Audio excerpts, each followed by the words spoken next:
Hello class 10th. Again I am here with another topic of the same chapter, transpiration. Our topic is measurement of transpiration. Under this topic we will see how to measure transpiration by different methods. So first we will discuss about weighing method. Weighing by difference is the most accurate method to measure quantitatively the mass of a solid sample. To understand this, we will take one small lightweight potted plant. After that we take weight of this potted plant. Basically we take weight 2 times of this potted plant before and after the experiment. After the end of a certain period of time. Okay, after taking weight, what we do? We cover soil surface and pot. We fully cover soil surface and pot. Why we do this? To prevent evaporation from the surfaces other than the plant. After covering, we leave this potted plant for certain period of time. And after certain period of time, we take again weight of this potted plant. We see there is a loss in weight. So the loss in weight by the plant during that time is due to the loss of water by transpiration. You know that in transpiration there is the loss of water in the form of water vapor from the leaves and other aerial parts of the plant. So due to transpiration only there is the loss of weight by the plant. So this setup has been improved in a different manner. So let's try to understand next setup. Here you can see a glass bottle. This bottle has a tube which is connected to it. This tube is connected to the bottle. It is labeled, you can see. So it is labeled and different markings are over there. Now, how do we perform this experiment? What we do is, we place a plant here. Okay, we place a plant here. Roots are here, you can see. Now, this is done in such a way that this portion,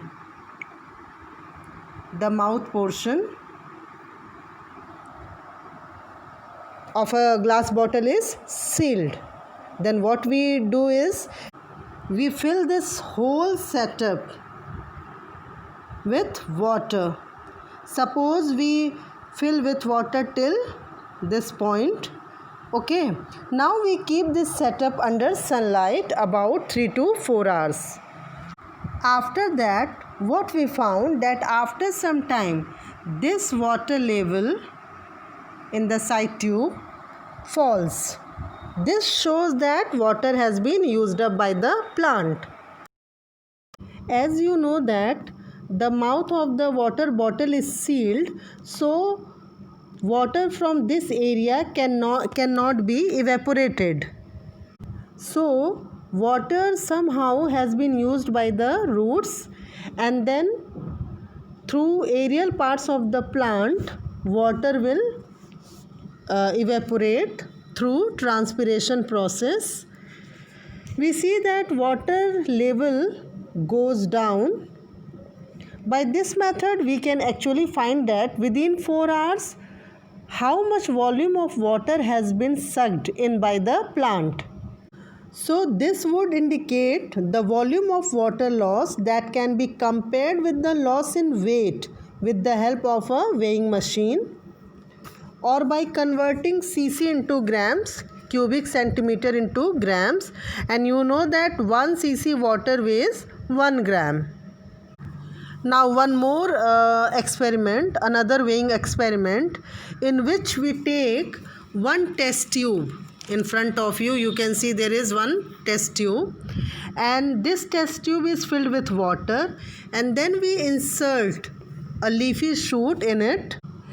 Students, you can see that there is no root, okay, in it, and then we pour some oil on the surface of the water. We pour some oil Why we pour some oil on the surface of water?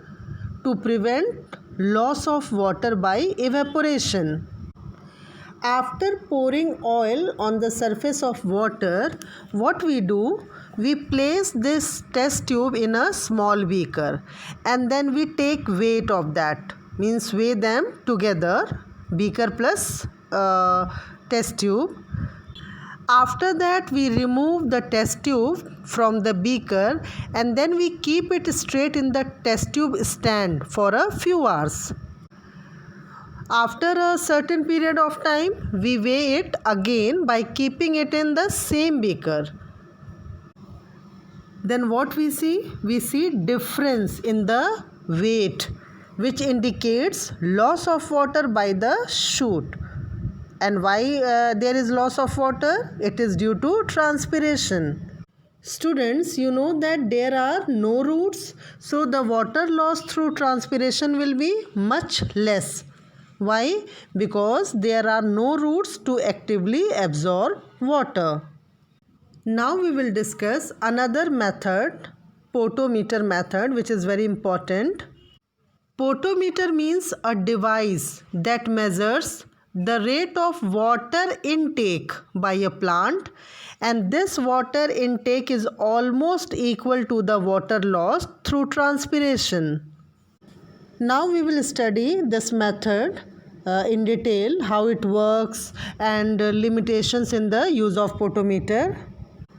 Potometers are of various types designed by various scientists to study and measure the rate of transpiration, like Farmer's potometer, Darwin's potometer, Ganong's potometer, etc.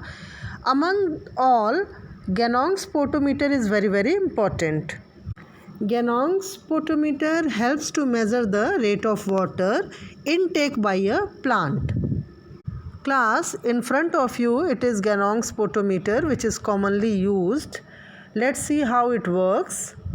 First we see structure of this. It is a glass tube, and here in this part of tube a twig is inserted with a few leaves. Then we cut the twig obliquely. This is oblique shape. This one is oblique shape.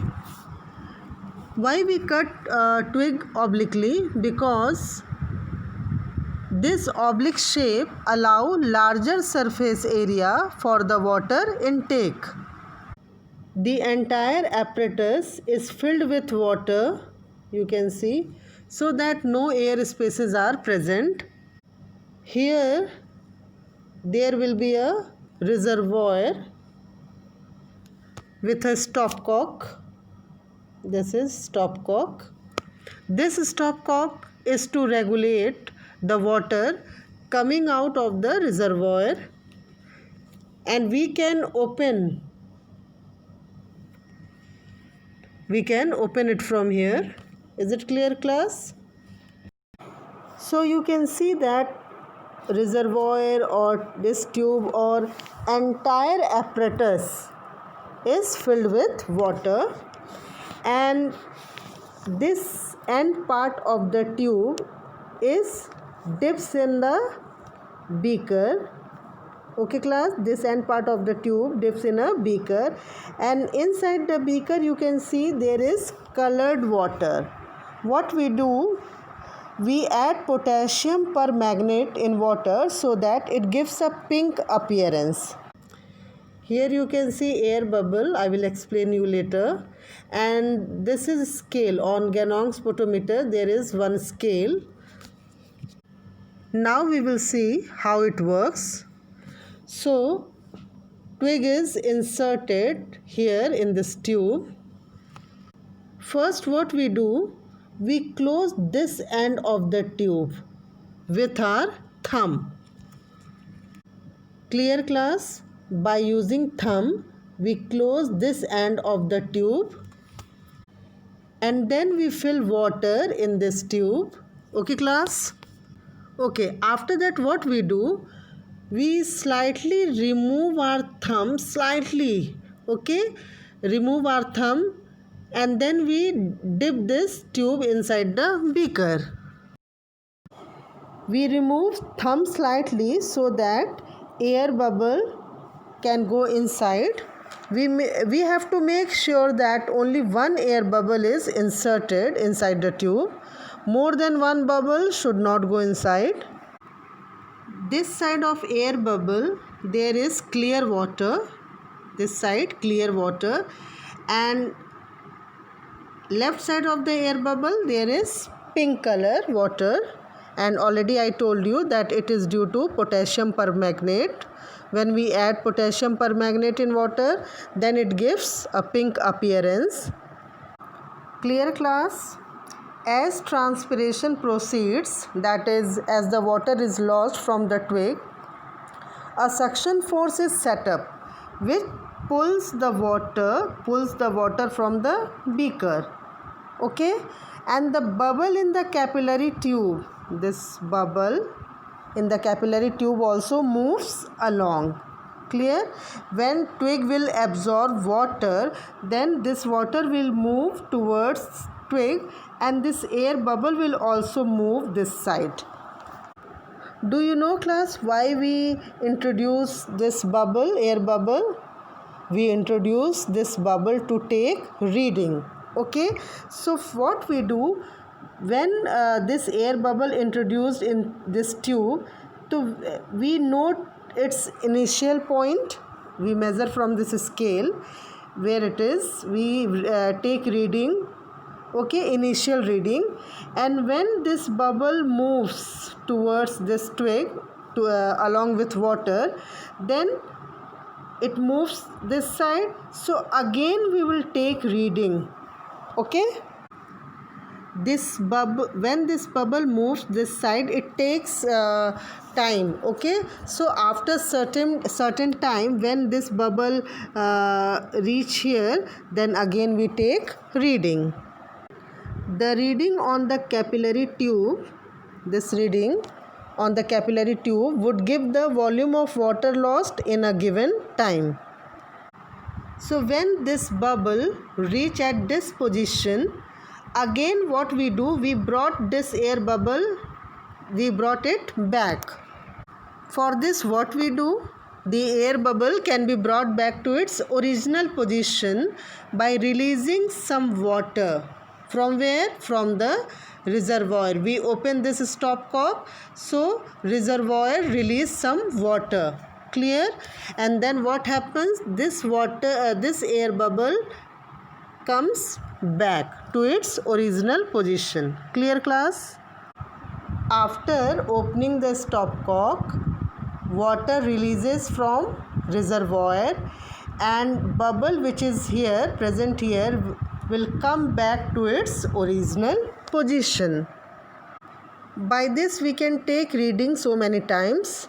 We do not need to disturb apparatus. So potometers do not measure the water lost during transpiration, but it measures the water uptake by the cut shoot. Clear, class? Some of the water is used by the cells to carry out other processes like manufacture of food during photosynthesis process.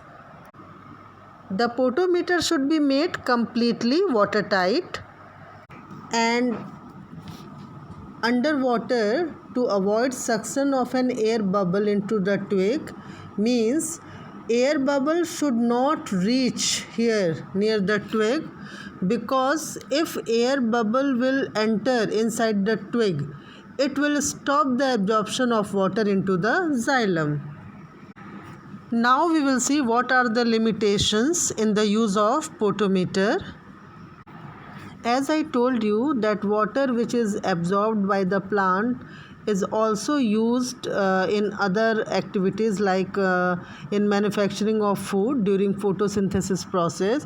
So the potometer does not measure the transpiration rate accurately, because not all the water taken up by the plant is used for transpiration.